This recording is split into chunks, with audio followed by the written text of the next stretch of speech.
welcome. This is the third episode of Territories. We've made it to number 3. You feel good about that? Yeah.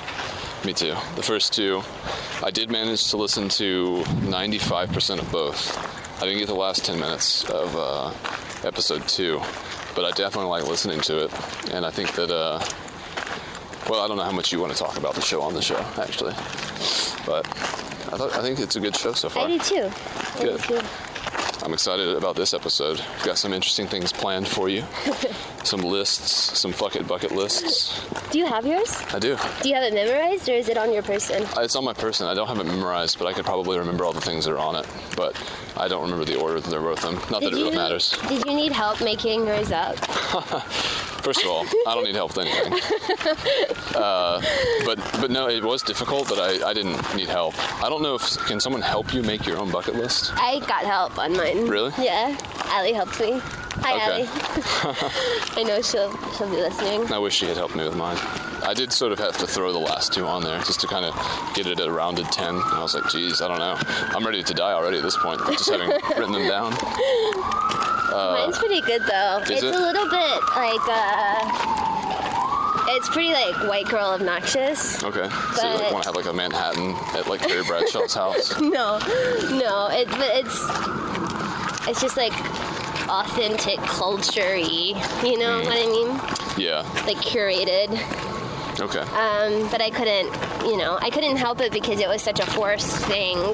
Because I think we both pretty much hate bucket lists. That's why we've called it a fuck it bucket list. Yes. Yeah, I mean, mine is basically just an extended to-do list that covers, like, the next few decades. Because I write lists anyway, so it's just like, well, in the next, I don't know, however many years, what do I want? Well, you're planning on living until, what, 120? I guess until the good Lord decides to take me. And I'll just knock on wood until that time, hoping that I don't offend any spirits. Raj and I were talking last night about how we need to go ahead and write our wills. Yeah. So we can put in the, like, assisted suicide clause thing. So in case, like, you know, I, like, get shot or I get in a car accident or something terrible happens, right. He'll be able to kill me and it won't be illegal. Well, he is a lawyer, so I guess I can see why he would feel the urgency with creating a document like that. Most people who are 25, 26, probably at least 10 years out from having that conversation, but well, you live with an enlightened one. I do, and I'm also a little bit morbid, so I think that it's important to do it at a young age. Right. Because think about how bad it would suck to be like, what did I call last night? A cucumber, a vegetable, at like 30. Right.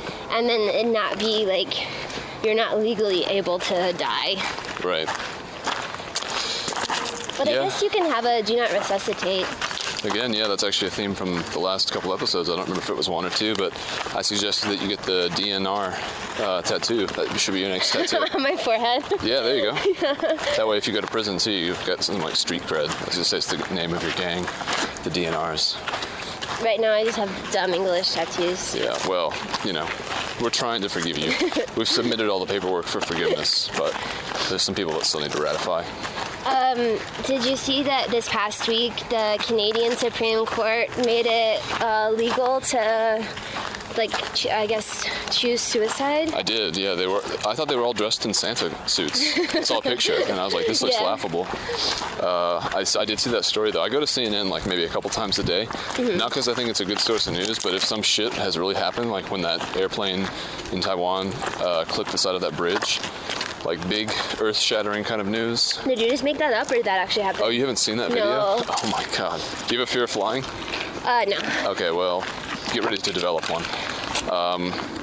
There's just some recent plane crash in Taiwan where I have no idea what happened, but this huge plane was, I don't know, it was malfunctioning, I guess, and it clipped a bridge, like a bridge full of cars and everything.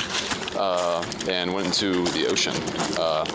I don't know what kind of mechanical failure it was, but someone caught a video. I mean, these days, if anything happens anywhere, you can usually bet that someone has a camera. Yeah, which is pretty amazing. So you see this just unreal image of a plane, like a huge plane. Granted, I do think it was a propeller plane, like so it wasn't like a big Delta, like 747 or anything. Yeah. But still a plane that had like 100-something people on it, and like 6 people died, and it's just not something that seems like 6. Yeah. That's not too bad. No. It could have been worse. It could have been worse. That's really sad, though. I mean, peace to their families and all that.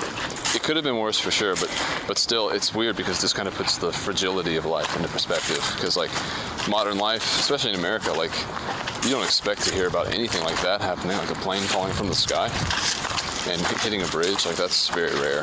Well, if anything, the last year has taught us not to trust Asian airlines. That was one of the comments I heard at work. Yeah. It's unbelievable because it's been like 3 planes have disappeared or something. I can't even keep track. They're changing all the legislation now too, where they have to have a constant. Well, eventually they want them to be constantly transmitting their location, but now what they're doing is they have to transmit every 15 minutes and then every 1 minute if they're in distress, which is stupid because they should just be doing it all the time regardless. How are they? I thought that they already did that. They don't. Why? It's financial, from what I heard on NPR. The reason they don't do it is because you have to.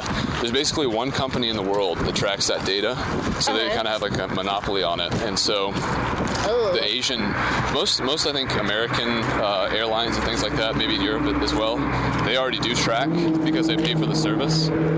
But the other companies, like maybe, I don't know if the ones in Asia are less wealthy or what, maybe the service isn't offered to them in a way that they have access to, but Jesus Christ, we should It's just so dangerous. Yeah, we are hiking on the Beltline right now. This is the southwest corridor. Jesus Christ, don't make that noise. I'm a little bit, I might pass out and throw up right now. I know that feeling. All right, we made it. That's not... That beam? It looks like an old, like, gold mine thing. Yeah, so we just crossed a bridge, the second bridge on the way to, I don't even know what to describe this place as. I wish there was a name I could give it, but Erica and I climbed it when, long ago, when we first started dating. And it's a cool little facility, a bunch of like broken down cars. We're going to Angel's house today. That's our goal. Lindsay gets to meet Angel. Hopefully you all listening will get to meet him as well, and hopefully we can have him be a little not self-conscious, but maybe we can have him interact with us in a way that's like, hey, this is a podcast, can you say something that sounds like a coherent thought rather than just like sneakily recording about Atlanta as well. I think that's important because he's very Atlanta-centric. He is, totally. From what I can tell. Definitely. And I think the whole thrust of the podcast empire is that it's like deeply rooted in place. Yeah, I'd say you're right. So it would be cool to get him to talk a little bit about things that you and I are both interested in. Honestly, I don't think he'd be able to help himself. Especially if he's just meeting you. He's going to give us like a full tour of his house and then explain like where on the Beltline the backyard of his house coincides with and what parks are close. And if he's there, he's going to give us a royal treatment. Yeah, I also saw something about it. It should have read more than the headline, but he had posted a lot of articles about a school that's like a community in Atlanta is trying to reclaim, but they're having some issues with the city, I think, and like over ownership. I'm not quite sure what's going on, but I want to ask him about it. Oh, I'm sure. Even though I should have just read it myself. Well, he's very well versed in that stuff. Like, not only is he interested in like a visceral way where you can just tell he's got passion, but he actually he knows the names of the important people, which always is like a step above just casually being interested in an issue. He'll be like, oh yeah, Commissioner whatever is stopping whatever from doing so and so, and etc. and so on and so forth, and ad infinitum. But add actual names to all that. Yeah. I was that way in Athens, but I guess I haven't made enough effort to learn Atlanta that well yet. You've got Kasim Reed. Know that dude. You got Sonny Perdue. Know that asshole. Got Johnny Isaacson. Cool dude, yeah. I don't know if he's still, I think he retired maybe. You got Jason Carter. Yeah. You got Michelle Nunn. Joaquin Phoenix. Michelle Nunn. Joaquin Phoenix. Ludacris. Meg Ryan. Big Boy. Wait, are we going down the wrong Wiz route? Khalifa. Yeah. T.I. Totally. Did I spit on you? No. Okay. I was just wiping. My hair is tickling my face. It's a very generous excuse. But yeah. So if Angel's there, that'll be good. I hope he is there for our sake. Who knows? Maybe we'll even get a beer out of it.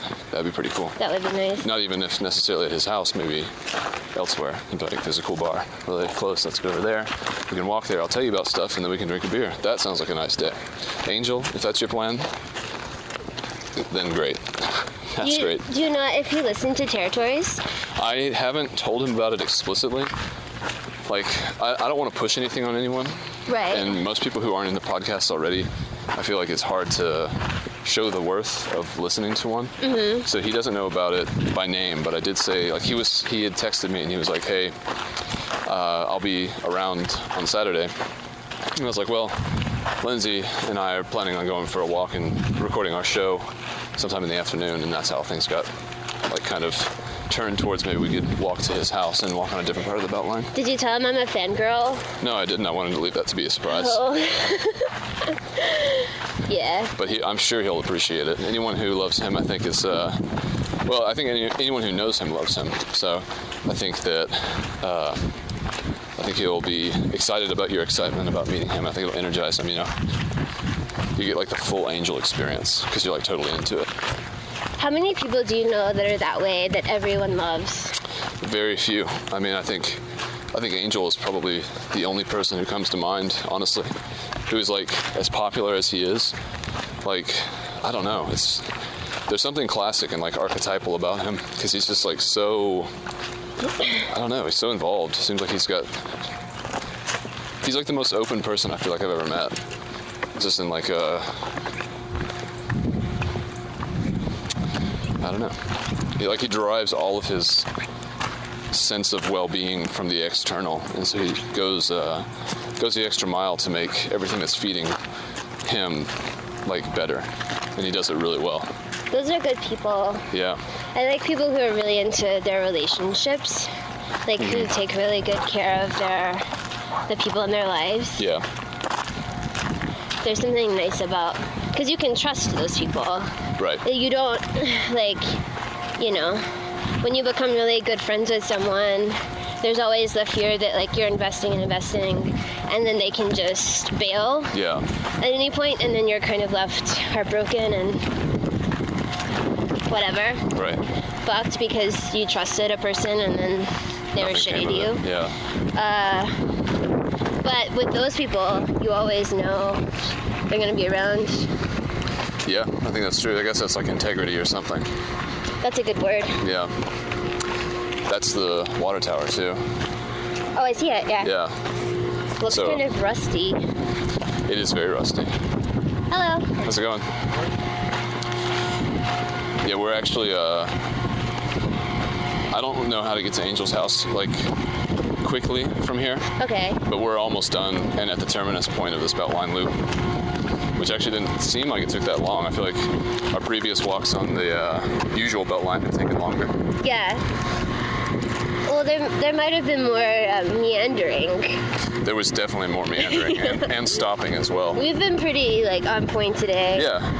Despite, just walking. Yeah, we had a little bit of a hiccup this morning trying to figure out about drinks in terms of time management, but I'd say it was nice. I enjoyed it. Cowboy coffee. Cowboy coffee. Always modified. Today. Yes, it does.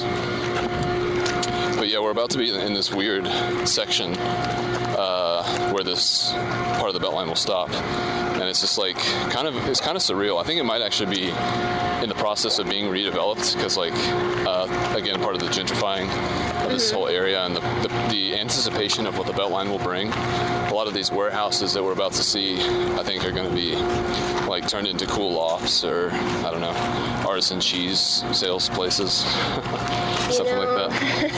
I'm down. Yeah, gotta love that artisan cheese.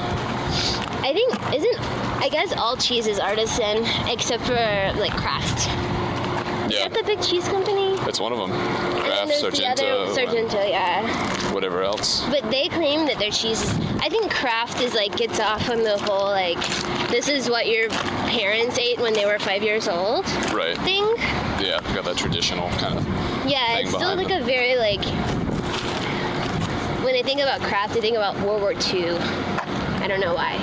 But Yeah. it seems like in that vein of It's like product. it's an American Like product. Spam. It's like Ford. Yeah. It's the Ford of cheeses. So, or the Chevrolet of cheeses. Yeah. The Ford Ford. Delay. Probably Ford, yeah. Yeah, Chevrolet sounds a little too French. That definitely True. sounds like some fancy pants guy from Europe coming over and trying to like influence American culture without us asking. So it's unsolicited influence, you know. Unsolicited advice. Yes, that's the best kind. That's the one you can expect the most appreciation for giving, usually. I had some guy once tell me, I was doing a track stand on my bike. What does that mean? It's like when you're able to balance on your bike, and like if I'm at a traffic light, I don't have to get off my bike because I know how to balance it while sitting on it. Okay. So I was doing that, but this bike isn't necessarily meant for that, so it's a little bit harder because you have fixed gear bikes. Just to give a little crash course into what I'm talking about. Fixed gear bikes are bikes that you always have to be pedaling because the actual wheel, the cog of it, is connected to the wheel in such a way that it's always spinning the wheel, so there's no coasting at all. So it's really easy to do a track stand on those bikes because you can easily influence how much you move back and forth while you're at a stationary point.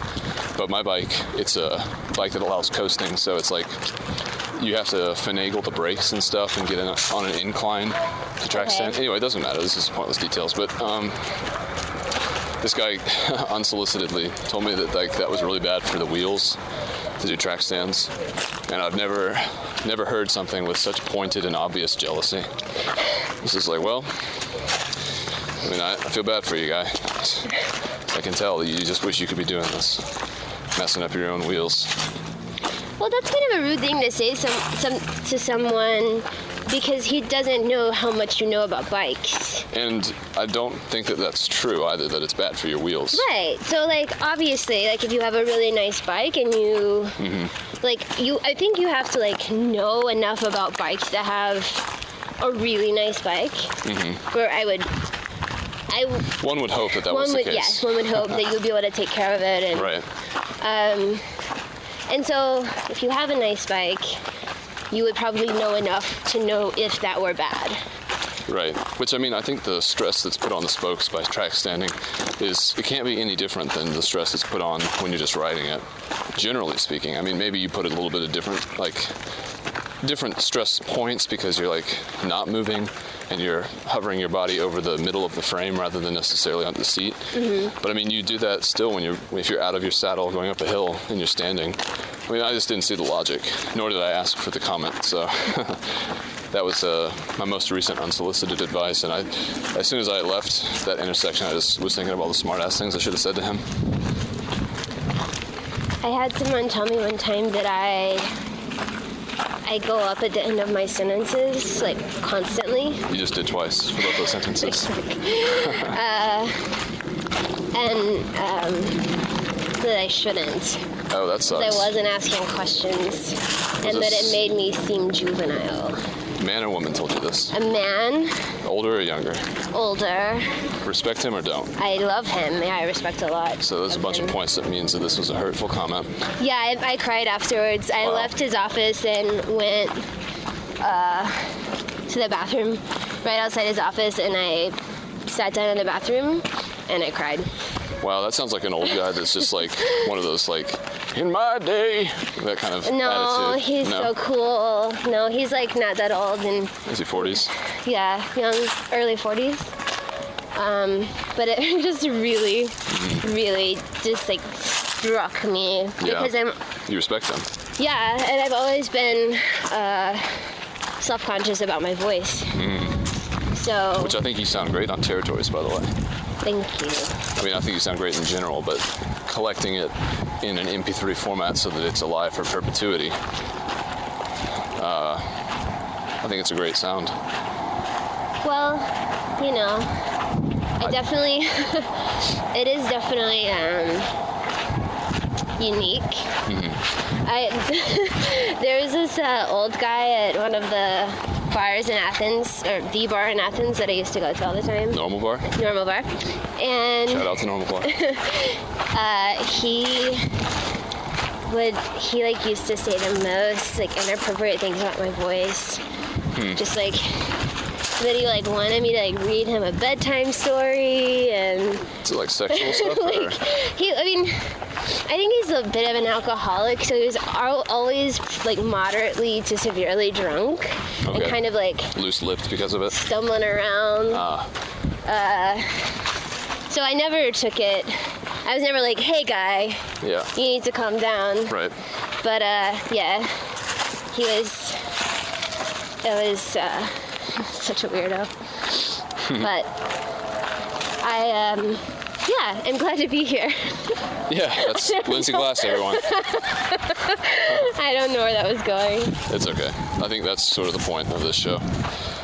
So I did get a little bit of a comment and some feedback from our first episode. I don't know how much this person listened to the episode, but Can you tell me who it was? Yeah, he's my sister's boyfriend. His name is Delane. Oh, he listened? Oh, he did listen, yeah. Really? He's also in the process of creating his own show. No way. Yeah. Welcome to the family. Welcome to the Empire. But he said that he would like us to interact with the environment a little bit more, which I'm not sure how we're gonna do that, but I just wanted climbing to trees, or climb a tree, record the sound of the tree while being climbed. Okay, so some ambient. Something. Or Make maybe some noises. we're about to come up to a intersection, so the things you're going to hear are cars. If you know what a car is, just imagine a car going over a train track, and you'll have a very vivid image of exactly what we're seeing, but different. That's going to be exhausting doing that a lot. But I just wanted to put that out there just to see if it does affect the overall mentioning and commentary on the environment by us. Yeah. Okay, I can try to do that more. Well, you don't have to. I just want to see what naturally comes of it. All right. Since it's already been said, it's you it's put in it into ether. the ideosphere. The ideosphere. It's an ambulance. This looks very dangerous. Yeah. This looks dangerous, guys. This is if you can recall a dangerous scene in your head of an intersection that you wouldn't have wanted to cross, but maybe did in your mind cross just for the exercise of what would I do? We just did that. So just use that mental image, whatever you got in stock.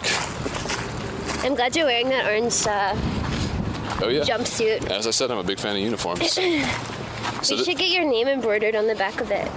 Kenny B. That's what it should say. Kenny B. Yeah. R.I.P. Kenny B. Kenny Chesney. Ooh. Is it Kenny Loggins? It is Kenny Loggins, yeah. There's so many options here. There's so many great options. I think we should qualify. These aren't just simple options. So Kenny G. I have an uncle named Kenneth. Really? Mm-hmm. He went to Vietnam, and now, he was my grandmother's favorite because he was in a war, and so, yeah. Was he the oldest? No, he was middle son. He's actually one of my favorite uncles, though. Middleton. He actually, it's weird because he's the only one of my mom's brothers or sisters that is naturally willowy like you are. Oh, and you guys friend. have the same name. Oh, that's weird. Maybe if you call someone Kenneth, it does something to your genetic code, your genes. Yeah. Could be. I mean, I'd be willing to try it. Sure. Consider yourself Kennified. So, this is the terminus. And there's this weird warehouse, abandoned. It smells like Char. Yeah. It smells like smoke. Yeah, paint a picture. You've had a fire. A wood fire. At your parents' house, yeah. Clarify, there's no charcoal. It's not a charcoal smell. And it's right as the fire is burning out, Right. kind of smoldering down. Yes. And you're about to go and get in bed for the night. Right. It's also the smell that happens, weirdly, at the beginning of fall. Okay. It's the first nip and smell in the air when you're oh, it's about to be autumn. Yeah. Yeah. It's a good description. I concur with everything that was said. Did you smell a little bit of springtime this morning? I did not. I did. Well, I'm gonna take your word for it. Maybe it was just by my apartment. Springtime. Groundhogs be damned. I got Lindsay. I mean, you know. I'm curious to know what the odor of springtime could be described as, but I also want to point out this is an interesting area. This is Murphy Ave right here, and then on the other side is Lee Street. And Lee Street, this actually is what was Whitehall, which is what was Peachtree. Okay. So this street goes all the way down through like College Park, East Point, and eventually to the airport. Wow. So it's like Have you ridden on this on your bike? Mm-hmm. Yeah, for a while. This is like one of my favorite routes. What is that? It's just a little burr, but I'm checking for ticks. Never gotten ticks on this path before, why did but you say that? I'm gonna make you tick check me. Tick check. I will do that. I've had ticks before, but it's always been in the suburbs that I get them. Never in the city. Isn't there? You can get Lyme's disease from tick. Lyme's indeed. Yeah, I've never gotten it, but you have to be careful with ticks. So I believe to get to Angels, we actually need to turn right here. Okay. Pretty sure to get to Adair Park, but do you feel confident about that? Yeah. Okay. I actually went by his house a couple weeks ago. Just I think the night after the last time we did Territories, actually. Okay. I went for a bike ride after that, and I went to his house because I haven't seen it because it was you know the whole story about. Yeah. What is surprising to me is there's so much of your life that I don't know happens, and because I feel like we're like pretty like in contact. Recently, for sure. Yeah. If nothing else. But there's like, I always am like surprised that there are like 15 things you do a day that I have no idea even happen in the world. That's true, at least 15. Yeah. Probably more than that. Probably, well, 15 major. Okay. That was a bus that just went by. If you've got any mental images of buses, big MARTA buses in particular, just insert that there. Thank you. Yeah, it's interesting because I do like to stay busy, and I was talking to Erica about it last night, and I think it's because like if I sit for too long, I just kind of fall asleep, which is why I don't like movies. Do you have I'm like one of those goats that falls asleep when he gets scared, but a different version of it. Well, you might have some kind of disease. I probably do. This is nice. Yeah. Except for the, is that what barbed wire looks, or razor wire? I guess so. It doesn't actually look very sharp. Oh.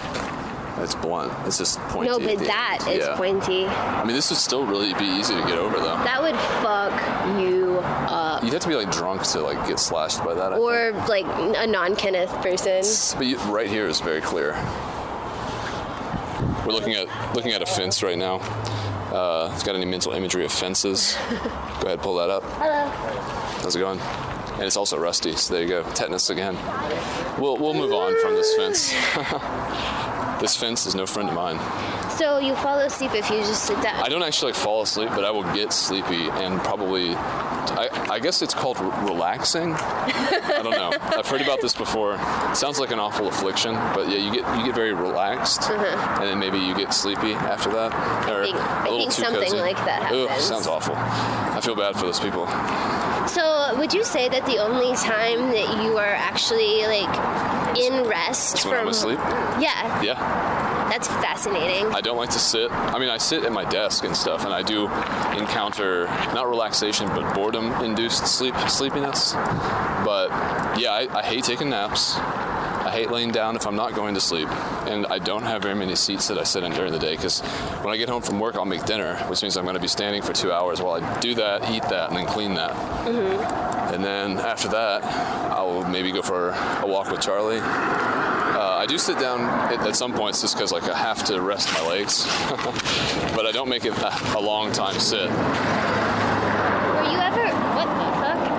ever diagnosed with like a behavioral disorder? Hello, Marta. That's a MARTA train. If you've got a MARTA train in your repertoire, just go ahead, pull it out. I was never diagnosed with anything like that, no, but I kind of think that like I maybe superseded that. Okay. Like when we were kids, I don't think that was a very common thing. like it was like right after us. That's true. So it was like, it wasn't relevant at the time. But I also don't think I was like very bad or anything like that. But have you always been that way? Been like wanting to do stuff? Yeah, I'd say so. I liked to go fishing and ride my bike when I was a kid. But you did play video games a lot, right? No, not really.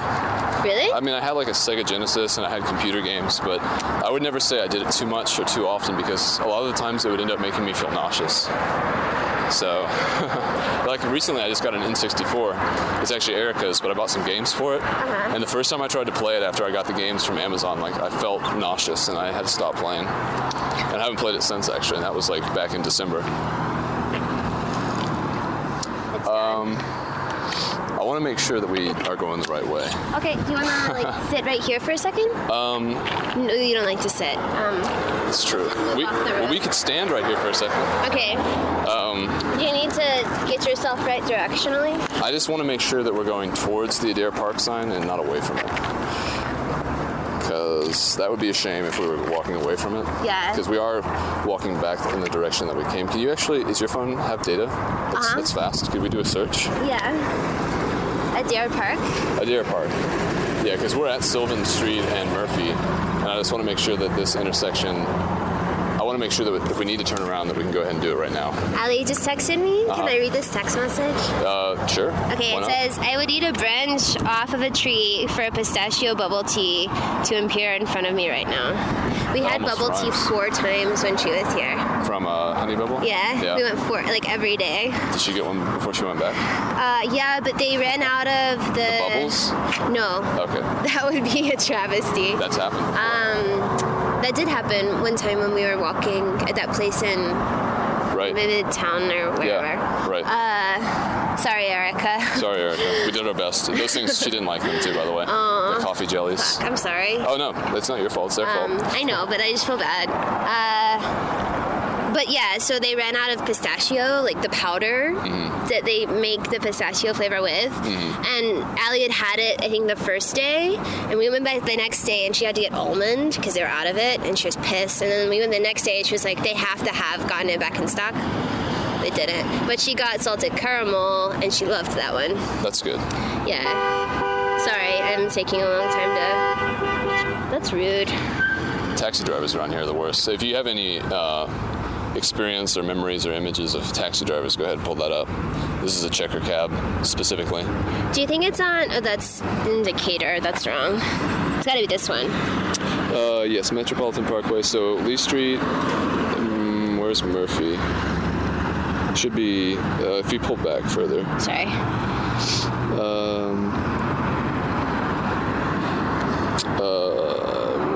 What?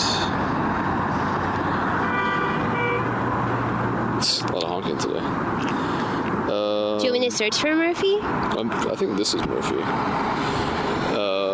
Here, go ahead. I think we're gonna go ahead and take a break. Okay. For a minute, so we can figure this out.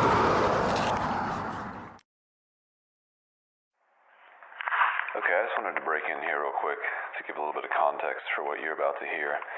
So Lindsay and I went on a special walk the day that we met, and it was a walk on the Beltline that went, I guess, on the south side of the Beltline towards where the south and the west points of the Beltline pick up and meet each other.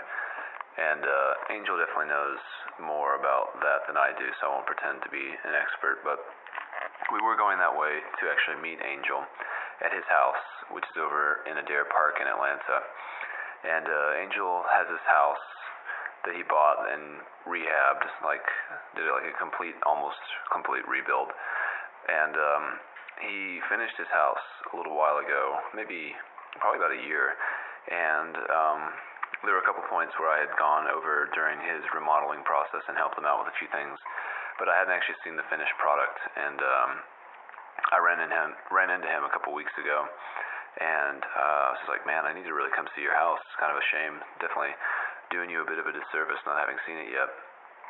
And so just to give a little bit of context, I wanted to read this article that was published in Creative Loafing back in June 7th of 2012, and it was called The High Price of Hope, and the subtitle of that was Angel Poventud is rebuilding a house in southwest Atlanta. Why is everyone making that so insanely difficult? And so this was a huge struggle for him. Again, there's a huge 3-page article that was written 3 years ago about the whole process that he was undergoing, and he mentioned that they really need to do like a follow-up to kind of see where things stand now, because this whole article is about, strife and struggle, and his house is still in the process of being renovated, and now it's like this beautiful standout place over in Adair Park. But I wanted to read as much as I can quickly from this article, as much relevant information as possible to kind of get some context for why we went to see Angel, what he was talking about, how it makes sense in relation to everything Lindsay and I were talking about. So I'll just read this first paragraph and see if this is enough.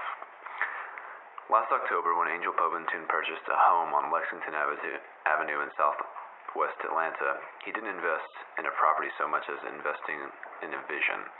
Eventually, the wide dirt path that forms a trench abutting his deep, formerly kudzu-covered backyard will be a paved portion of the Atlanta Beltline, a project he's long championed.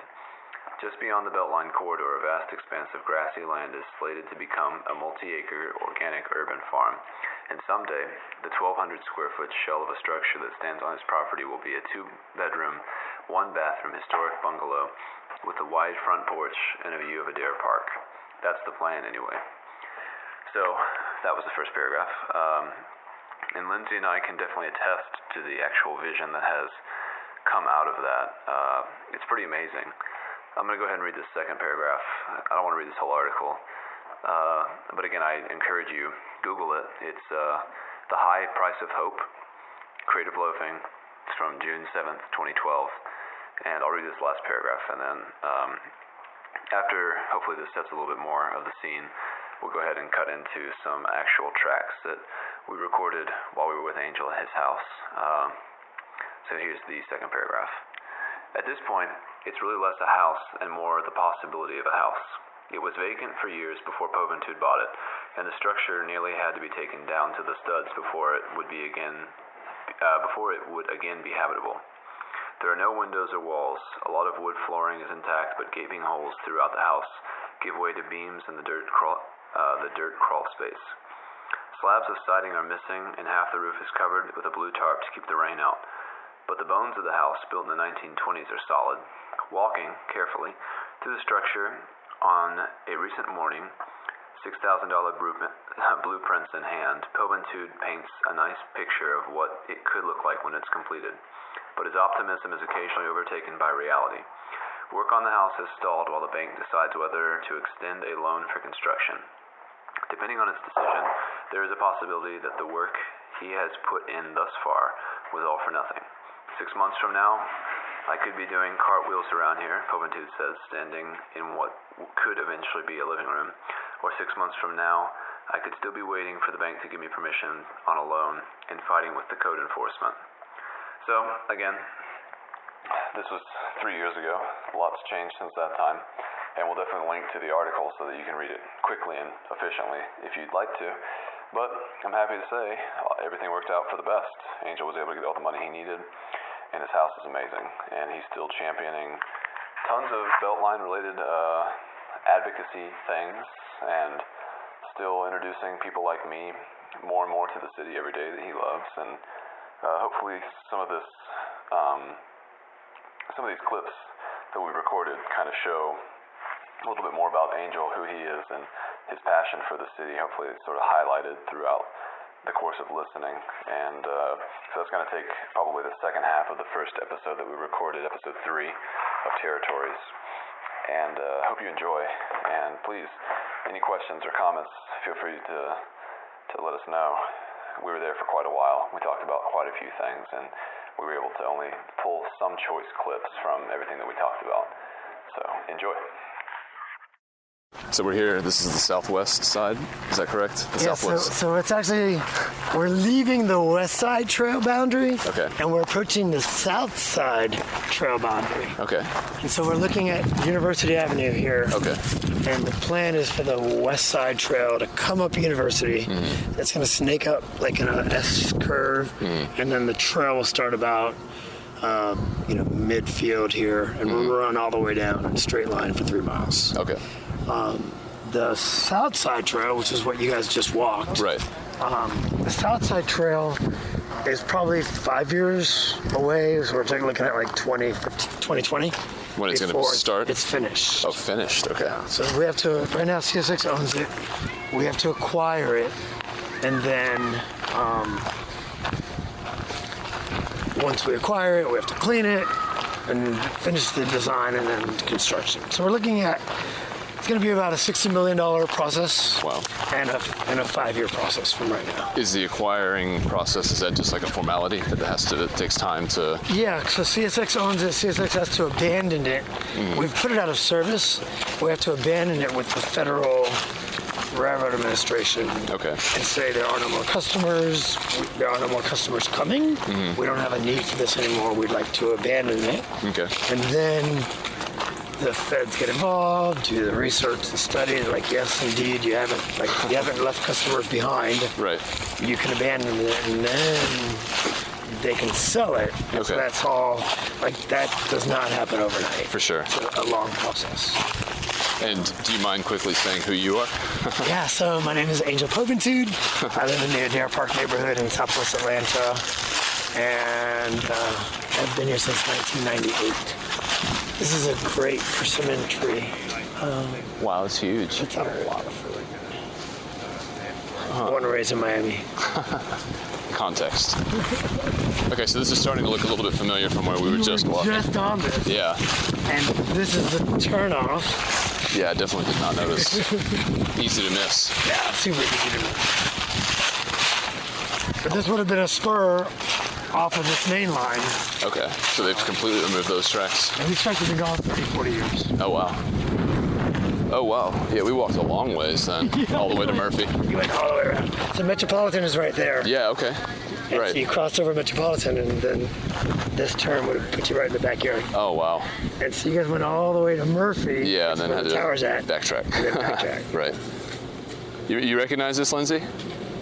Did we just walk past here? Yeah, we did. We went No way.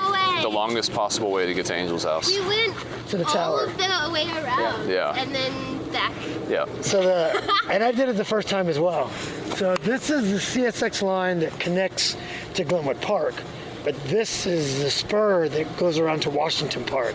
So this is the Beltline, and this is where construction of the West Side Trail is about to begin in just a couple of weeks. So how far can you go in this direction? 3 miles. Okay, 3 miles right now, and then it just what does it You come can to? actually continue, but you have to have me with you because you'll never figure it out. The MARTA, Believe it. what ends up happening is the MARTA line, the Bankhead MARTA line intersects the Belt line, and it's gone. So you have to kind of make your way around the MARTA track, and then back into corridor. And it's tricky. Need an expert. Yeah, you need an expert. Wow. What's going to happen with the Beltline when it meets up right here? So for now, this is still CSX. But in the next couple of years, once the city buys this from CSX, the trail is going to be built on the outside for the West Side Trail. And then as soon as you cross University there, we're going to pull the trail to the inside and run it on this side of the tracks all the way around to Glenwood Park. Actually, all the way around to Wiley Street. And so it's 4 miles to Glenwood. And then the trail's going to go through that new development that they're building, the 800 Glenwood Park that everyone's pissed about. And then it'll go right around the Chick-fil-A that is going to be there at the corner. And with the drive-thru on the Beltline. And yeah. Wow. How y'all doing? Doing great. How you doing, How's it sir? going? Beautiful day. Beautiful Yes. day. It is. I hope it stays like this. It's gonna be warmer tomorrow than this. Yeah, but that cold finna come in. Oh, it's coming back for a little bit. Y'all have a good one. You Thank too. you. So we'll walk back towards the house. Yeah. So this is that like key. It's easy to miss. It's a key spot where the West Side Trail and the South Side Trail meet. Okay. And it's not easy. If you're on a map, if you have the Beltline map with you, you're like, oh, there's a break off. But if you're doing it like following the Visually. tracks, you're following those tracks. I've never noticed that in Yeah. the 10 times maybe I've been back here. So you've done this before? Oh yeah, I mountain bike back here all the time. Like, not all the time, but the times I do mountain bike, it's through here. Let's head back to the house because my old roommate is there to pick up some mail. Sounds good. Wow. And the CSX still used this line up here? So we just abandoned it internally in May. Is it possible to get like a tour of your house? Yeah, we're doing that now. Okay, great. And beer and cider. I say yes. Yes to all the above. I was kind of hoping that you would have beer. I just had an inkling of like intuition that you might, and then a lot of hope that you would. And I guess those two, like the South and West Trail, have met for sure. There was a time in my life where I had a very limited budget, and I was living on Piedmont Park. Yeah. So like on the park, like the 12th and Piedmont, overlooking the park. So that's why you had a limited budget. No, actually, I was an 800 square foot apartment for $650. Oh, wow. I just wasn't making a lot of money at the time. Okay. But some folks came over, and it was a Sunday back before we had beer sales on Sunday. Oh, I forgot about that. And I didn't have any alcohol in the house. And I was like, I can't have an apartment on the park and not have beer. Like, Right. That's just wrong. It's a shame. That's wrong. It is wrong. Wrong. It should be a law against that. I passed a law. You might have a ticket. You probably lost a bunch of friends because of that. Probably. Not coincidental. So this W is amazingly interesting. Okay. At this point, Angel is walking us back to his house from the Beltline. He's shown us this little area that he cleared out and is taking us back to his house so we can get a tour and drink some beers. Recorded a few clips from his house of us talking. It's kind of hard to follow because a lot of it was looking at maps, and he's a very map-oriented kind of guy. And it was kind of hard to find some clips that were coherent enough in and of themselves to be able to just understand what's happening through the audio. I did my best. Unfortunately, some of the clips, like I was not drunk, but I was on my way to it, and Angel had brought out this bag of chips at some point, and like I was eating these chips, just grabbing chips from this noisy bag that was right next to the recorder. And so Angel would be saying something, and it might have been something more interesting than the clips that I had, but every time I would like go for a handful of chips, I would completely ruin whatever Angel was saying. So those clips didn't make the cut, but these next few clips you're going to hear are from inside of his house and take place over the course of many beers, and a lot of them have to do with his house, the Beltline, his involvement in those two things, etc. Again, check out that article, The High Price of Hope, that I mentioned a second ago, for more information about the struggle that he underwent when he was trying to get his house. This is not my first attempt to make a clip to input over and before we return to the actual walking clips that Lindsay and I did with Angel. But I forgot to mention that I forgot to describe what Angel was pointing out. So he's pointing out this large sort of granite, almost like it looks like a headstone, but it's longer than a headstone. It's about maybe 4 feet tall, and it's got a carving of a W on it, and it looks like sort of an obelisk, but it's not really pointed. It's just kind of rounded at the top. And so he's pointing this out to us, and he is asking us what we think the W stands for. And so that's where we pick up walking back to his house. And then as soon as we, I guess, get to his house, that's when the actual conversation about, everything, sort of the details and the nitty-gritty get taken out. Do anyone want to take a guess? It's obviously the headstone for George W. Bush, where his body will be interred. I was thinking it was for Will. Do you have a guess? Two really good guesses. Capital guesses. I don't know. Oh, sorry. It's okay. I It definitely looks old. That into your foot. It's railroad related. Okay. If you can imagine, there's a double track here Okay. for trains. Right. And this is the marker to let the train crew know to start blowing the whistle for the Aline railroad crossing. So the W means whistle? So whistle post. Whistle Post. That sounds like a good band name. That sounds like the name of like a country fried steak restaurant. The Whistle Post. Yeah. That does. It's old as get all. Yeah, man. And to let you know, like, I didn't even know it was back here because there was stuff like this Yeah. and this growing right around it. Right. And it wasn't until they did the first initial clearing started doing survey work, that it just magically appeared. The whistle post. It was not here, and then it was here. It's like, Do you think it'll stay? no, so when we pull so the trail's gonna end on University, and we're gonna come where all these trees are gone. Okay, so there's going to be like a path down to University? So yeah, there's gonna be like an S path that Right. winds its way up, and then the corridor. So the corridor is a 14-foot wide path. This is gonna be a 10-foot wide path connecting to University. The University Connector Trail to get up here to where that post is at. But this is in the way. But everybody knows it's here, so I've been having dialogue and conversations that this needs to be saved. For sure. Because it's an important historical piece of information. Yeah. That ties this corridor back to the history of the railroad. Yeah. Right. I mean, it could be cut out or pulled off. Yeah, I mean, they can dig around that. For sure. But that's the kind of crazy history that's like laying around. Right, right. Like, I wonder what that's there for. Well, trains used to run here, and they had to blow the whistle. Did you know that as soon as you saw it? Yeah, because we still use the W, even though we don't have whistles on the trains anymore because they're not steam. Right. They're diesel, electric hybrids. And so now we have horns, and we have a horn and a bell, but we still put W's. There's a W about a quarter mile.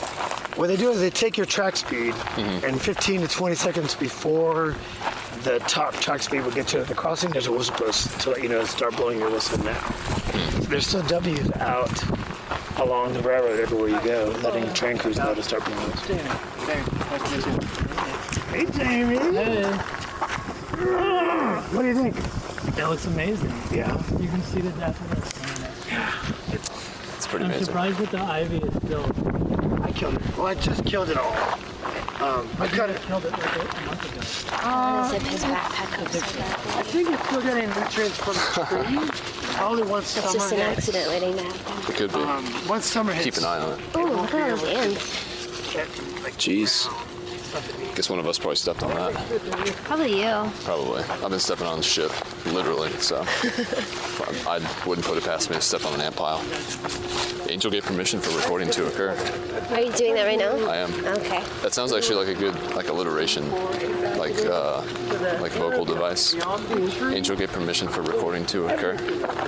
Like That was a good sentence. before you go on stage and you're trying to like warm up your mouth.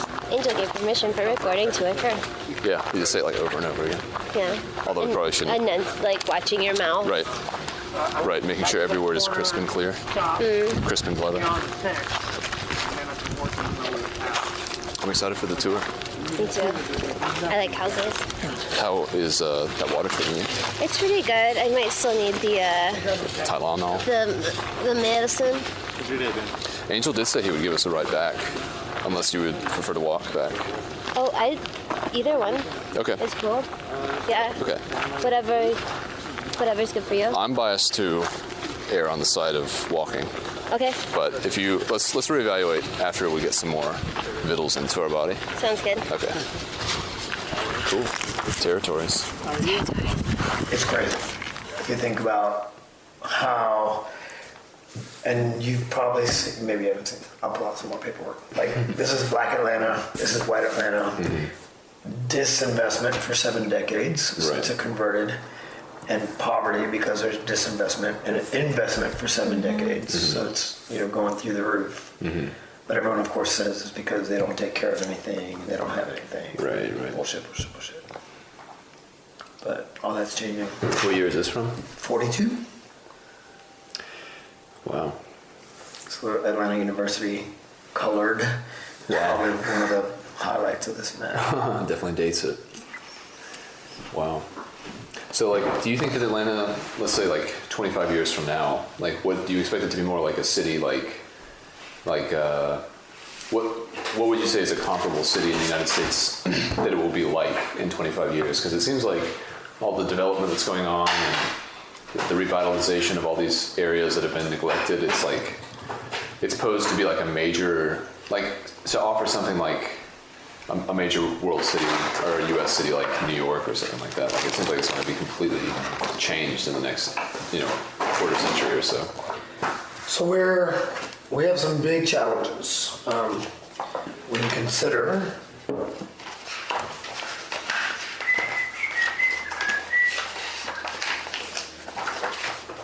This map is the most I terrifying. used to have that on my wall. Really? Yeah, I made a GIS. Well, it is GIS, but I made a version of it for myself when I first learned how to make maps. Typology classification. So what does this mean if it says exceptional strong? It means that a neighborhood like Pittsburgh Right. has got, of their 1,300 structures, 500 of them are vacant. Okay. Wow. Really? Really? 500 of them are vacant. So And just- there's 200 vacant lots, so half that neighborhood is empty. Wow. That's insane. And Summer Hill's kind of rising up, isn't it, a bit? Starting to get attention and... And if you compare that to an Adair Park, where we have 450 houses, 63 are vacant with 47 vacant lots, you're looking at 20% vacancy rate. So right now, the black side of the city, which we disinvested in for 7 Wow, decades, what a stark contrast. is where nothing's happening. And it's not just Beltline, it's everything. It's sidewalks, it's infrastructure, it's,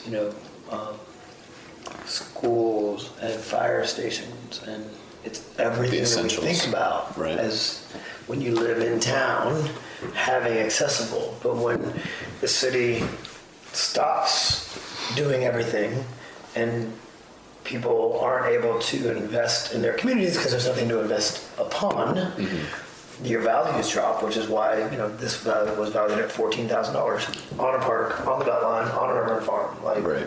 you're just not gonna. When that thing came out of foreclosure 2 years ago, it came on the market for $1,500, Are you serious? $1,475, and so, You know some of this? Oh, no, I'm just really excited right now. So this is the place to be. It's been really good. this is it. Yeah. Like, it's impossible to lose money. One, it's impossible to lose money, so it's the safest bet you can make. Right. On top of that, when we were about to build out a $43 million Beltline, and I can pull out, I've got 30 pages of construction, like poster size. Like, I can fill up this whole room Right. with construction documents. Like, when the city's not investing $40 million for nothing to change. And so, this whole neighborhood, Adair Park, is probably bringing in about 10 grand in property taxes to the city. What one house in Midtown brings in, what one house in Buckhead brings in $30,000 or $40,000. Like, this isn't sustainable. What's happening right now Right. at $6 and $20 and $40 for property taxes, because Right. you don't have anything based off of that. So we already know that it's not. We'll wait for that place to get better, because it's not going to happen. Like, you have to do something there. So Right. the Beltline, you guys got on here at Boulevard, and Stanton Park is right here, and you guys walked underneath that beautiful tunnel. Yep. And the beautiful thing about this map is there's no interstate. It's because shit, the map. Because oh shit. This is out. Yeah. I'm gonna die. Yeah, this is intense. This is awesome. Angel gives you the full experience. Best afternoon I've ever had. Because at one point we had 220 miles of single track rail and streetcar network throughout the city. And we had 5 main lines that brought all that traffic into the 2 downtown train terminals. So there was no need for an interstate because we had 5 interstates. And we had a network of rail to get you around the city, as well as this rail interstate. Because this wasn't all freight only, it was freight and passenger rail. That's hard to Which imagine. we all that. forget. Now we all just think, oh, you can't do that. We Right. did it. We'd always done it. We started doing it. We introduced it. Right. So when you think about the city on this scale, and you've got the Beltline without 95, 75, 85 running through the heart, of it, the Beltline going underneath everything. The trail that we're about to build for the $43 million is going to start at University, come up onto the Beltline and go all the way around to Washington Park, which is, I think it's right here. Yeah, Lena. So it's going to go all the way to Washington Park. East Side Trail is currently done from Irwin to Piedmont Park.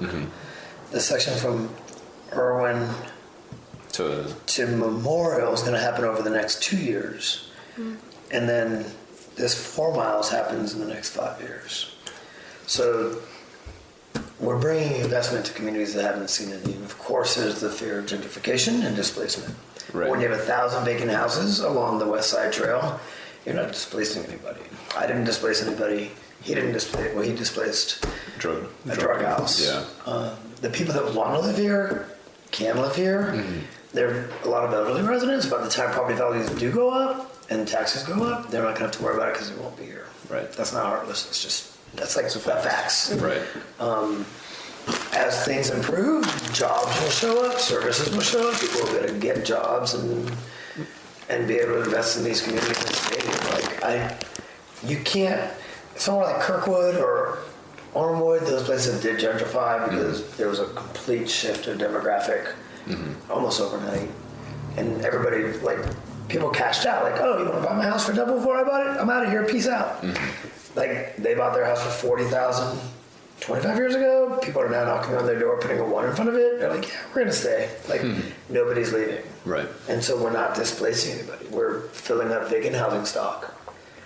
And I think that's going to continue to happen all around our neighborhoods. For the 500 vacant houses in Pittsburgh, and I've got a larger map of this if you wanted it. Yeah. Do you have a map of the West End? But you can pull it up online. That's every neighborhood is online. I only printed out. It was like $30 to print it out. I only printed out Pittsburgh near Bear Park. What do you think about Castleberry Hill as an area in general? They're in trouble. You think so? Yeah, they're not going to be able to fight the pressure that's coming because of the stadium. They're going to lose any momentum they had. Yeah, One each. they're going to lose any momentum that they had going to the parking, the people that want their vacant land for parking. It's over. Wow, that's unfortunate. Yeah. So every hash is a vacant house. And these are vacant lots. So there's entire blocks in Pittsburgh that are uninhabited. Yeah. But these people that I know just got a contract with the feds, and they're going to rehab 100 of the 500 vacant houses this year. Wow. And so stability is even coming to Pittsburgh. This is the Annie E. Casey site that people talk about. Annie E. Casey has 3 people right now that are bidding to start developing that site this year, one of which is Serenbe. Oh, really? They just teamed up with another team, so there's just 2 teams now. So the potential for a Serenbe type development, and they're thinking food destination. So they know we have the DeKalb Farmers Market that we all go to, no matter where we live in the city, and that there's the Beaufort Highway Farmers Market that everybody goes to, no matter where they live in the city. And they know that there's no destination for food down here. Right.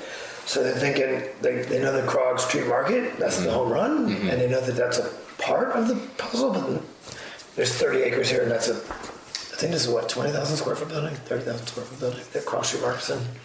So they're thinking all of it. They're thinking, DeKalb Farmers Market style, something like Hot food would be great. Shared kitchen. Yeah. Like somewhere the food trucks can be based out of.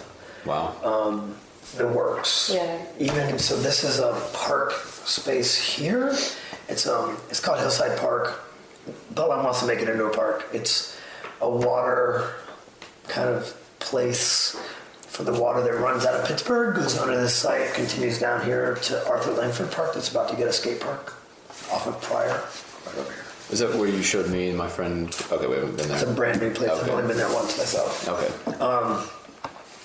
So they're thinking maybe doing farming back here on this site.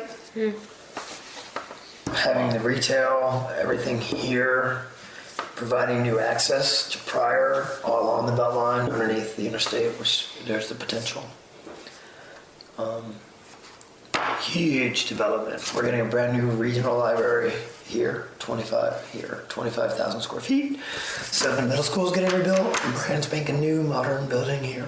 So Wow. the no investment forever is like 180 Right. and taken off. So I have a lot of faith in capitalism.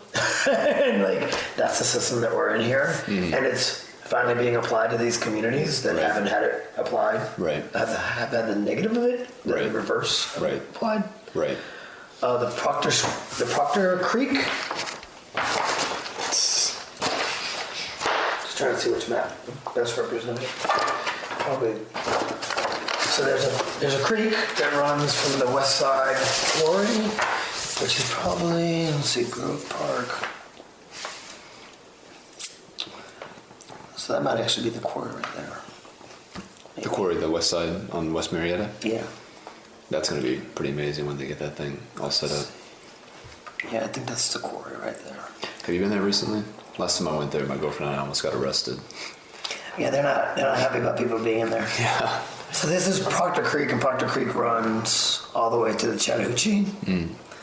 And we're getting ready to tie that into the Beltline. So you're going to have the Beltline, Proctor Creek, 5 miles out to the Chattahoochee.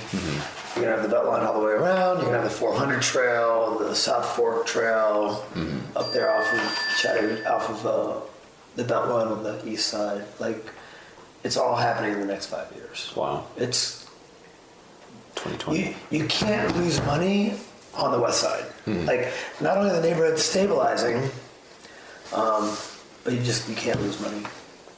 Well, I'm thinking about buying a house in the next 5 years, so this is good information. Yeah.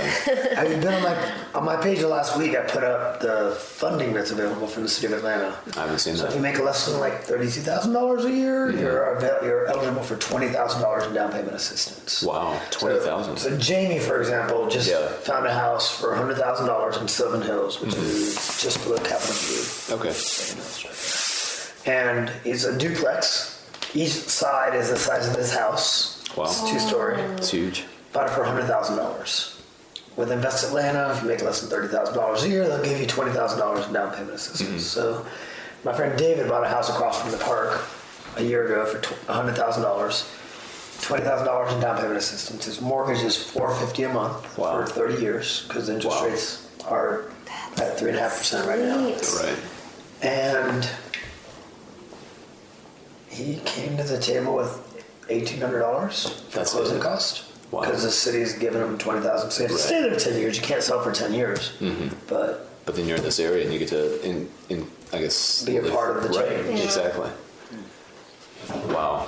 I mean, I've got a lot of money saved up. Well, way more than 1,800. you don't need more. Well, I've got too much. I could buy several houses, I guess. Wow. And then, I mean, like with MailChimp moving to Ponce City Market too, my commute, even now going to where they are located, I have to bike 5.5 miles. So from here, how far is it from here to Ponce City? Would that be like It'd be 5. 5 miles? So it's still doable. Yeah. And it's Murphy turns into Whitehall. Right. Into Peachtree. But if you stay on Murphy Whitehall onto Memorial, you cross at King Memorial MARTA Station, and you hop on the East Side Trail at basically at Krog, and you take the Beltline to work. Yeah. And I definitely plan on doing that. I'll be on my bike for the entire time I'm there, for sure. I haven't even filled out. I don't have a car, but they just sent an email out last week about people signing up for parking spots, which I've heard there are not enough parking spots for all the people who are going to be working there. There's 2,000 parking spaces for the entire complex. Right. Which is, we have 300 plus employees, so. And if you look at the rental units and the retail spaces and the. Right. So they're getting ready to build a brand new pedestal for a 15-story building against the Beltline that they're not going to build out. They're going to stop at the second story, so there's retail facing the Beltline, and there's no market. They don't want to put a 15-story building worth of residential there yet. But they're building out the parking pedestal to have it in place and for parking. So there's going to be a 5-story parking deck against the Beltline that they're building right now, as well as what they already have underground and in the wing and on the surface. So where is that in relation to like the Masquerade and Across the street. So it's on the Ponce City Market side. It's on the Ponce City Market side, across the street from Masquerade, right up against in the little gap between the Beltline and. Oh, that mud pit. The mud pit. Maybe, yeah. It's not a mud pit anymore. They've got piers that they just poured. Okay. It's pretty stunning just to look over the wall and be like, shit. Like, there's a big building going to be going up there at some point That's in the future. insane. The mud pit. I live in the Old Fourth Ward, and I'm getting nervous about parking because I know people are going to be parking my shit. They're going to be parking right outside the apartment, and I'm not going to have a place to park. Gotta get that bike. Gotta get that bike. Getting is the West Side Trail still bikeable? I'm like, get over here now. So how safe would you say this area is? Remarkably. Let me get this out. Okay. I'll pay full attention to that question. This sort of thing. You should try this beer. Is it good? It's good and it's very strong, so I don't know if I should drink the whole thing. It's not super strong. You're looking a little It's like rosy. 6% or something. Cherubic. It's not that strong. I actually think it might be 7. I looked at it a second ago. It's kind of Yeah, that strong. tastes like alcohol. It's 7.7. Ooh. 6, 7. What's a percent between friends though? Oh, this is a lovely. Sober up. With some chips. Yeah, It's gorgeous. Definitely should have come here sooner, but I'm happy that this is our time here. That this is special. you're here right when you're supposed to be. Yeah, I think so. So there's been one break-in on Catherine in the last 5 years, and it just happened. And part of it, I'm going to blame the owner. It's not like David, they got that house for $80,000 after the down payment. He went into this house, didn't get an alarm, flat screen TV, computer, bike, laptop, all that shit. Visible from the street. Left the house for 3 days, no roommates, no dogs, no alarm. On the back door, they didn't even have a deadbolt. It was just the bottom lock, like into a bedroom lock. So they kicked the back door in and they got robbed.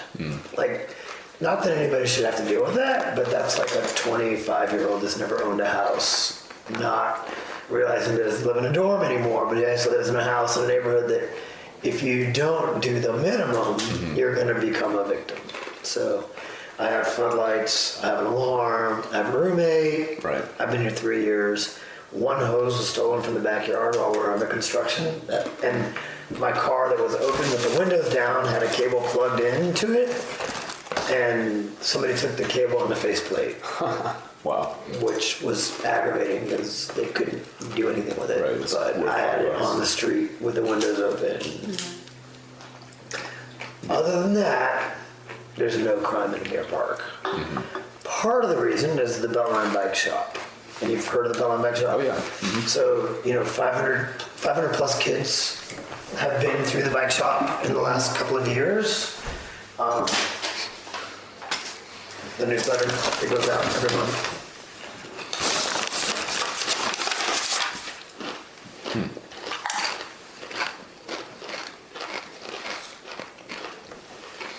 My sister's bike is from a Beltline bike shop. So these guys started here in Adair Park.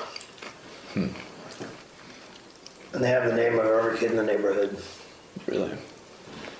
Okay, maybe I don't know what I'm talking about. So the Beltline bike shop that you're thinking about is on the Beltline on the east side. The east side, right. So here in Adair Park, there's a couple that started a bike shop for kids.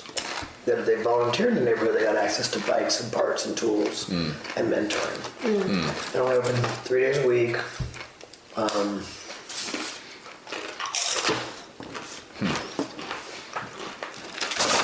A bit like Soho. Yeah, like this.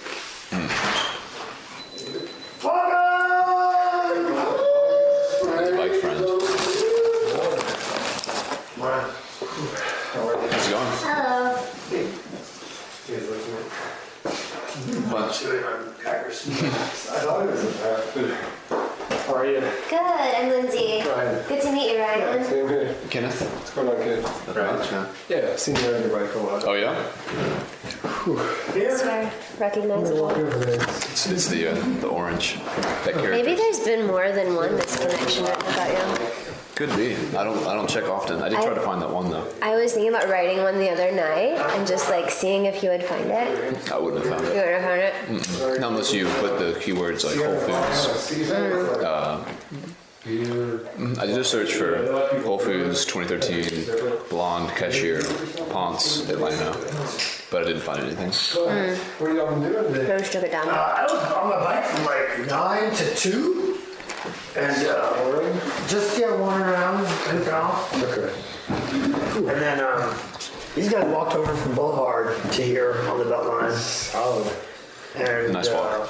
Kenneth hadn't been here since 5-6 we're... miles or something? No, it was like 4 miles. That's all? 4 miles. 4 miles. Yeah, it's 4 miles. That's Yeah. really nice. It's- So it's like from my house to here, it's like, man, if Beltline was... Yeah. Your house here is like a mile. Street and shit. Yeah. You know, I didn't even think about it. I was like, like having the helmet. Kenneth hasn't been here since we were digging out underneath the house 2 years ago, So 2.5 years ago. Before the building existed. Yeah. So did you pull out the photo album? We've done it all. Yeah. We're deep in maps right now. Looking to the future. Yeah. I don't think you've seen Pittsburgh too. I don't think you've seen this one I though. doubt it. It's a good map. That's a different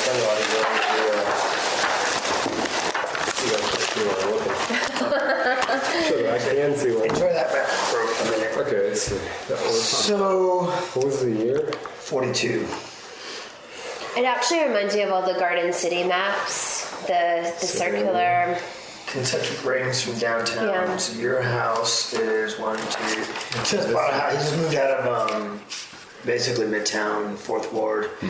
They could To, do transit pricing like this. That's could. how Australia perf was. Yeah. Be like, oh, you're zone 3 or 4, so you pay like he just bought a house in Oakland City. How much is your house? 97 was 97.32. It's a 32. Yeah, $97,000. You got to invest Atlanta. I wish they fucked up, so I did Georgia Dream, so I got a $5,000 discount basically. No, it's sort of been like, it would have been less money, but it's just that it's a second mortgage. One's like a grant immediately, and one's a loan. One has to go all the down payment, one can be used on any closing. Okay. The city one is more flexible. So how many are you? 1, 2, 3, 4, 5? I guess it's 5. Cause I figured Yeah, it's that's- 5. Yeah. I figure that's White and Bellerin. Yeah. That's Martin Street right there. Yeah. And Young's even there. And I'm right at 5 as well, I think. Yeah, I'm right there. So It's crazy. So what distance is that? Half mile increments? half mile distance. Yeah. 2.5 miles. So because when I was mapping it, it looks like to my work, it's like 4.5 if I just go straight Peachtree. Whitehall. Yeah. Murphy White. Where do you work? The Georgia DOT, it's north and west Peachtree. So I guess it would be like a zone 2 probably or something. I don't know which one's oh, this is north. So Ponce is there. Anyway, yeah, it'd be like the 3rd zone apparently. You lived in Australia for a while? A minute? Yeah. How'd you know that? Well, It's random. well, I just say you something? mentioned. Well, you said. Oh, I mean, just no chance. It's the first time I was ever like carless, I guess. But I don't think that one of the ones Jacksonville, Perth is like on a beach on a river. Anyways, yeah, I went there for like a semester of college. But I Okay. really just needed to pass one class and then I graduate. So it was pretty much me just dicking off for like 5 or 6 months. I went to Japan for a semester as well. So the way you were speaking is how I would have spoken about Japan. If I was comparing how. Lovingly. Yeah, exactly. Oh yeah, they did this in Japan. Which part of Japan is it? It was a suburb of Tokyo called Hachioji. It's a big ass city. It is a big ass city. Yeah, Suburb of LA. yeah, exactly. Newark. Yeah, exactly. Man, dude, it's crazy. No interstates. So, yeah, no interstates, no MARTA. When did those come about? 70s. 70s, yeah, between 60s and 70s. And that was part of, what's his name? Eisenhower? Yeah. Pretty amazing that he got all that infrastructure in. But Blasted it right through. But I tell you what, if you think about, like, so, somebody was just putting up information about Germany being like a great Truly white town. idiotic. And like, we got interstates from Germany. Like, it's crazy that we I think they usually circle the cities though. so abandoned our rail, that rail network Yeah. for this. Well, didn't Ford buy out all the rail? Or GM? Yeah, Taken for a Ride, the movie.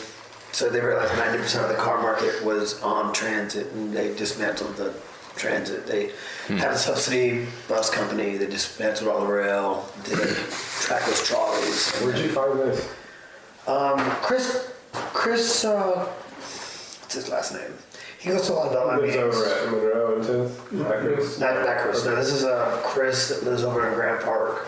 Okay. And he works for a company that does mapping and stuff, and he gave it to me one day. At Oakland Cemetery, they have some maps. It's different though. It's later, I think. 50s or 60s. So, question. How often are the Beltline meetings? They have quarterly briefings, so that's one type of meeting. So we're having a lot of meetings right now because they're about to take out that Martin Luther King Bridge on the Beltline. Yeah. So we're having a meeting next week to talk about the schedule of construction for that bridge specifically. So we're having meetings like every other month. It's on They open to subject the matter. Yeah. public? Yeah. Because they do it for the environmental impact statement for the transit. The transit's about to have a series of meetings all There'll be spring. constant. I bet you there'll be like at least one meeting every week. That'd be my guess. Never them. They're trying to like. He would They're know trying to more. consolidate so that there's no meeting burnout for them as well as for us. Yeah. But we're gonna be having at least a meeting every 2 weeks, I'd say, probably all 2 all weeks. spring long. That's a lot. though. Between the West Side Trail, construction updates, the environmental work with choosing the routes for not only our side of town but the east side of town, station locations, all of that's happening this year. The routing for the east side transit, the routing for the west side transit is all happening this spring and summer. Like the meetings to finalize that stuff. So that we can start going to the feds and saying we'd like It's like a money for tier this 2 stuff. EIS, isn't it? What they call it. Yeah. are they always held at the same place? They Doubt it, probably. Yeah. They try to have it in different neighborhoods so that people have access. Right, so there's right. the quarterly briefings that happen once every 3 months, and then there's the meetings that we have for the west side and east side. And so it depends on if it's a west side trail, then it's in the west side neighborhoods. If it's the east side transit, it's going to be in the east side neighborhoods. Okay. But you can go to a meeting about at least once a month. I don't know how many official. I know I've been to at least 2 official. But one is at Elmley, and then one is down here in the west end. That Boys and Girls Club. But I know they do them every. Oh, it's the third one at least at that church, MLK, and whatever. They seem to have it in completely different facilities. I mean, they've been having in those places for 10 years. Churches, community centers, business. Probably libraries, I would assume. Not using their space. Over 500 kids have been in the program. If we have trouble with a kid, we don't call the police. We have access to parents' phone numbers and addresses and all that. So there's no trouble from any kids in this neighborhood for the most part. Kids in other neighborhoods know not to come over here and cause trouble because our kids won't put up with it. Right. Because our kids have been taught through the bike shop that if you need something, you knock on a door, you don't break a window. And so we do get kids knocking on the door quite a bit. Is there anything I can do to help in the yard, cut the grass, pick up trash, whatever? And yeah, pay them like $5 an hour. And work with them and interact with them. And so there's, not to say we don't have white-black issues here, because we definitely do. But with the kids, there's full integration. So it's not like, oh, that's a white person's house, I can't go there. It's like, that's a white person's house, I can actually go there. And it's badass. And it's the other thing that's happening in Adair Park that doesn't happen in any other neighborhood in the city is that we put a flyer in every mailbox for everything that's happening every month. And so there's no internet divide, which is huge on the west side because of income levels and internet filtration. You didn't crack the windows open today? No. Tomorrow, maybe. It's gonna get down into the 30s overnight, so. It was over 60, I think. Yeah, 61 or 2 or Hot something. in the report. It was hot. No renter-owner divide. No elderly divide, because even if we did have internet, they wouldn't be tapped into it. Right. No other neighborhood. And granted, we only have 450 houses. The core neighborhood is like this big, so it's a small neighborhood. But I love that everyone's included. And so you don't have to come to a meeting to know that things are happening. Right. So when are you running for mayor? Again. I never ran. But you had aspirations. I had aspirations. When we first met. For council. I was thinking council. Two things. I'd probably run for city council first. It's not easy. I mean, our districts are huge. They represent 36,000 people. 4,000 people vote of those 36,000 people. Wow. So how do you convince 2,000 people that you're the person they should be voting for? Because it's not the city of Atlanta. Like, I could probably win an at-large faster than I can win this district because I'm known on the east side of the city. That's for sure. I know the white people in this town really well. Because I've lived on the white side of town for 16 years. Yeah. I've lived on this side of town for a year and a half. I'm getting to know the black side of the city, but it takes time. It took me 16 years to get to the status that I have on the east side. I'm not going to get to that status in a year and a half or 2 years or even For sure. 4 years on this side of town. So it might not be worth running in 3 years because it might be a losing battle because I just haven't put the time in down here. Yeah. You bought in the wrong district, Angel. I know, I should have bought, if I'd bought Midtown, it'd be over. It would Alex be Swan would be toast. Without a doubt. Wouldn't have a prayer. Shit. It'd be like, nah, just. Where's Bond? What's his district? He's at large He this. keeps fucking up. So That's enough. the thinking is Matt Garbett runs for at large here, and then I would run for district here. Yeah, I don't And we really just know we'd the sweep info. sweep it. So, but it's funny, Maria Zapata was telling me, she's like, your ego's in love with this. She said she was having a conversation with Caesar Mitchell this week, and they were talking about the people that might be running for office in 2 years, 3 years, 2 years, 3 years, including himself. And they were hitting names around. He's like, yeah, but who's the person that none of us would expect? And she's like, well, you know, Angel. And he's like, oh, that'd be trouble. He was like, I'd be scared. That's funny. That's scary. Dude, Yeah. come on though. You're so real. It could be a lot of fun, but Yeah. I think I want it to be more than just fun. I want it to be like, not that I want to win, but I want to. Thompson for sheriff campaign.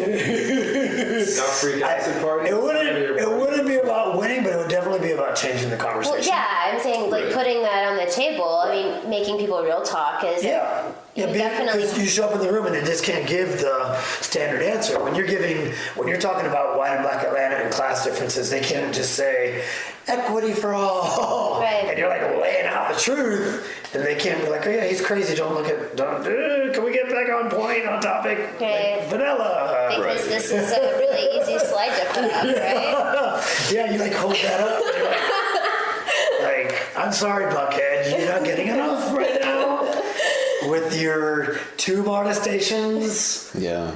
and your Amtrak station. That's such a stark divide. That's like a tattoo. That'd be worth tattooing onto yourself. Who created this? Perkinson one. But why? When they were doing all their concept stuff, so they came up with this one, which is a streetcar network laid over the.